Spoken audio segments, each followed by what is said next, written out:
उद्याच्या 2 तारखेला मतदानाला सकाळी 7 ते 5 वाजेपर्यंत मतदान सुरू होईल. सर्व कराड शहरातल्या नागरिकांना व माझ्या वार्डात क्रमांक 1 व 5 यांना आवाहन करतो की सर्वांनी शांततेनं आपल्या घरातली मतदान बाहेर काढून आणि चांगल्या पद्धतीने टक्केवारी आपल्याला दोन्ही ह्याच्यात वाढवायची आहे आणि जास्तीत जास्त मतदान जेवढं आपण काढू तेवढं आपल्याला लीड चांगलं मिळणार आहे.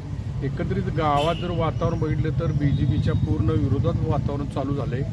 आत्ता ट्रेंड जर बघितलं तर असं होतं की काहीच दुसऱ्या पार्टीला काही मिळणार नव्हतं. तर आत्ताची परिस्थिती तशी नाही.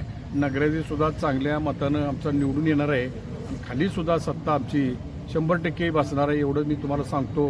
आणि उद्याच्या 2 तारखेला ह्या मताद्वारे हे आपल्याला दाखवून द्यायचं आहे की कराड हे एकसंघ झालेला आहे आणि ना येत्या काळात आम्ही त्यांना बऱ्यापैकी नगरपालिकेच्या कामकाजामध्ये भाग घेऊन सर्व विकासाला आम्ही चालना देणार आहे एवढंच मी सांगतो. जय हिंद जय महाराष्ट्र.